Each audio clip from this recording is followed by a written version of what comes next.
Hey guys, hi, welcome back once again. My name is Vaishali, and having pursued masters in business administration and clinical psychology, and having observed myself and others, and having understood that most of our differences or most of our conflicts on a personal or on interpersonal levels, and thereby our misunderstandings happens because of the communication gap.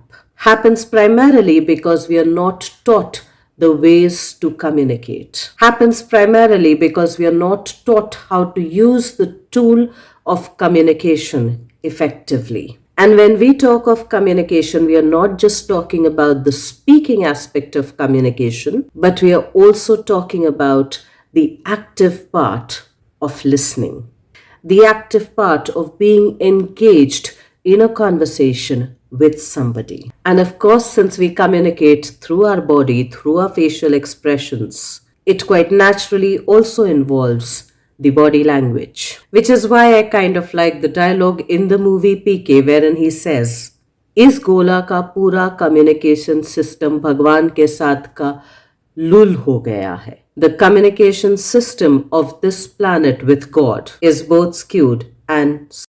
And if I had to edit it, I would edit it to say that the communication system of this planet is not just skewed and with God, but is the same on human level as well, within and amongst humans as well, both on personal and interpersonal levels. So as we begin the new year, and since our communication system is so messed up, how about taking a resolve this new year to learn to communicate effectively and thereby connect effectively, both on personal and interpersonal levels? So how about trying to communicate effectively, efficiently, and compassionately by learning to communicate in non-violent ways, in learning how to get our needs met without actually needing to be violent about it. And not just verbally, but even in terms of our body language. So the technique of non-violent communication was developed by Marshall Rosenberg.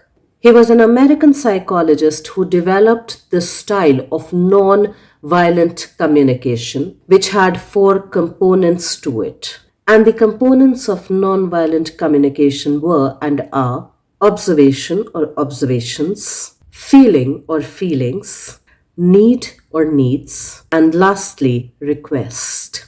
So let's take a couple of examples to address how non-violent communication works. And it's pretty simple, and that's why a little more difficult to implement. Since it's simpler as well, it does not follow the shortcut methods of communication. It might be a little more detailed and it might have more nuances than our usual ways of reacting. So let's just say I'm sharing my room with somebody. I have a roommate. Or let's even just say that I stay with a family member.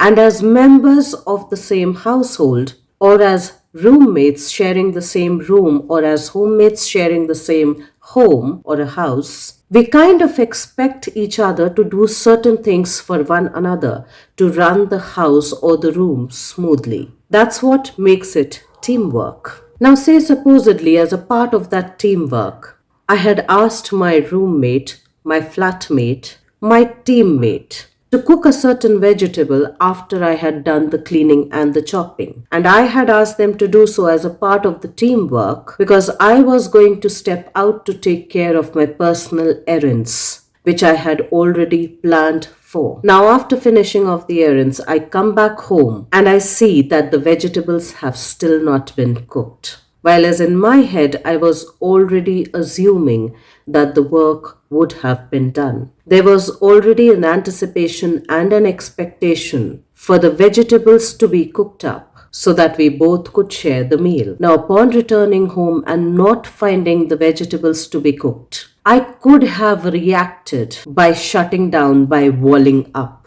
and not talking to my teammate, my roommate, my housemate at all. Kind of expressing my anger and my disappointment in a very passive-aggressive way. The other reaction to that anger and to that disappointment could have been done in a very overt way. which would have come across as more aggressive. Had I gone on to say, oh my god, the vegetables are still not done, and it's always the case like that, I just can't rely on you for anything at all. I just should have done it before leaving the house, because every time when I tell you to do something, it's almost always never done.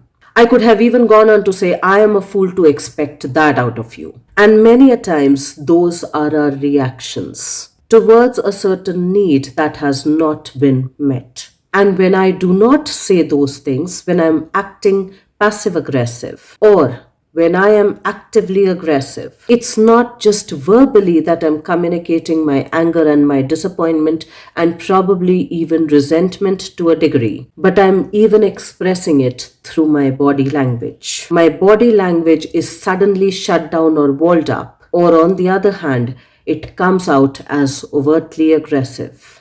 And yet, if we begin learning nonviolent communication, we will need to take those four aspects into consideration. And the way that it might go might sound like, oh wow, I noticed that the vegetables have not been cooked. So that's the observation part of it. I'm noticing that the vegetables that I had cleaned and chopped and kept to be cooked have not been cooked. After which I'll go on to address the feelings part of it. And I might say that I feel disappointed that the vegetables have not been cooked, that my teammate has not lived up to the expectation of and from a teammate. I can even go on to say that I'm feeling a little frustrated for the vegetables have not been cooked yet. From another perspective, from another lens, I can even go on to say that I'm feeling hurt at this point in time because my trust in you has been broken. As I entrusted you with cooking the vegetables, I find it a little difficult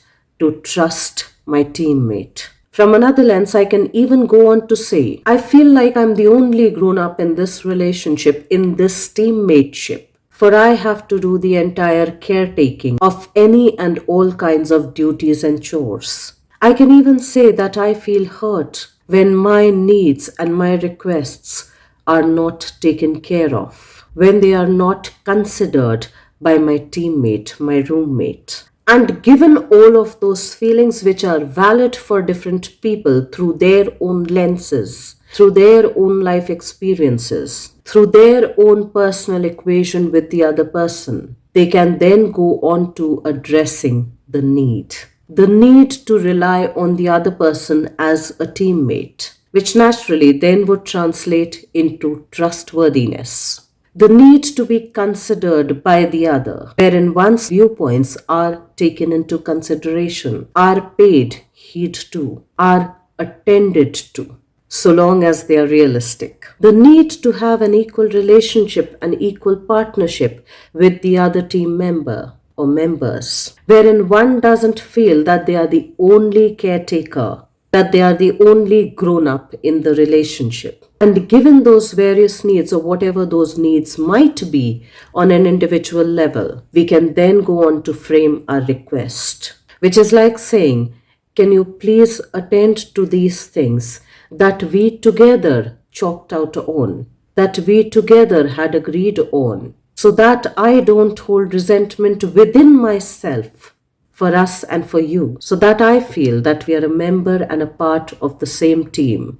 trying and wanting to come to a consensus that works for both of us. Now let's take another example with regards to time management or adhering to time.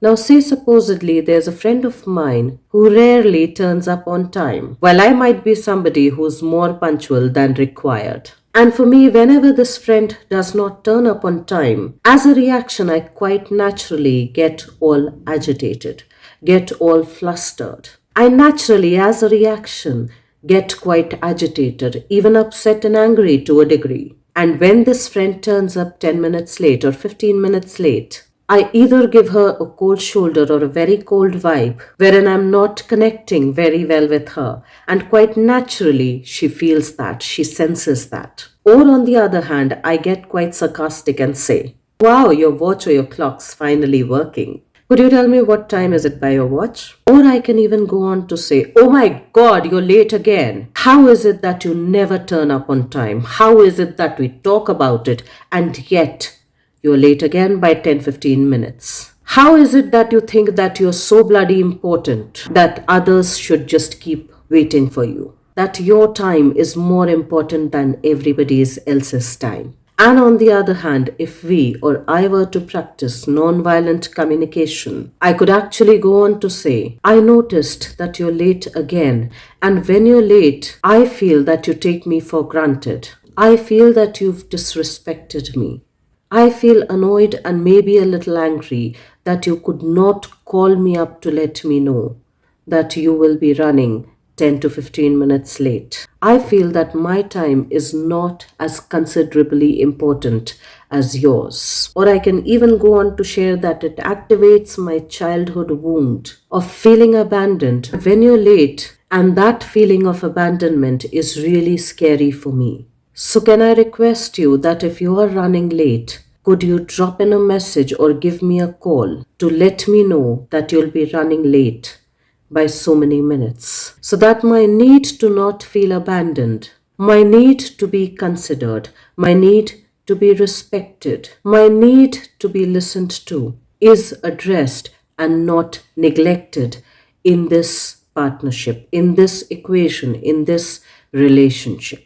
Now, when we are communicating in this way, of course, it's not a short form of reactive communication. It's a more responsive form of communication. Secondly, we'll also notice that our body language is not very cut off or cold or distant, or it's not overtly aggressive when we are engaging in non-violent communication. Thirdly, we'll also notice that we are taking accountability of our feelings rather than shifting the blame onto somebody else, rather than giving the power completely in their hand, wherein now they are triggering up certain reactions, which would either lead us to blaming and or shaming somebody else, which quite naturally, as we all know, blaming and shaming very rarely gives us the things that we truly want and need. We'd also notice that we become more responsive rather than being reactive. We would also notice that we have not only addressed our feelings, but addressed our needs as well, and made it as a request that others can very likely lean in towards. We'll also notice that there is lesser physical agitation within our physiology, within our physical bodies, which quite naturally reduces the distress, not just on our physiology and our psychology, but it also reduces the distress in our interpersonal relationships. And to a degree, it also tells us that we become more mindful, more aware of our words, of our feelings, and of our needs. And not just that, but we are also compassionate towards ourselves and towards the others. In fact, we are more compassionate as teammates, as roommates, as housemates as well. Nonviolent communication, NVC, in my understanding, also provides us the safe bandwidth wherein we are able to express our expectations, our feelings, and our needs clearly without being unnecessarily manipulative about them, without coercing or enforcing a reaction from somebody else just to get our needs met. And in my understanding, nonviolent communication is the safest way to connect with one's own self and with others. I will be attaching some links with regards to non-violent communication with this video. And if you choose to take this up as your New Year resolution, as a new learning to building a new you and newer relationships, better relationships with yourself and with others, please feel free to check out the links below. Wishing all of you a very happy new year with something new to learn. Let's try and learn how to be more compassionate with ourselves and with others through non-violent communication. Let's do that for ourselves, and I will see you once again the next week. Till then, stay tuned in. And guys, if you do like the contextual content of these videos, please do like, share, and subscribe.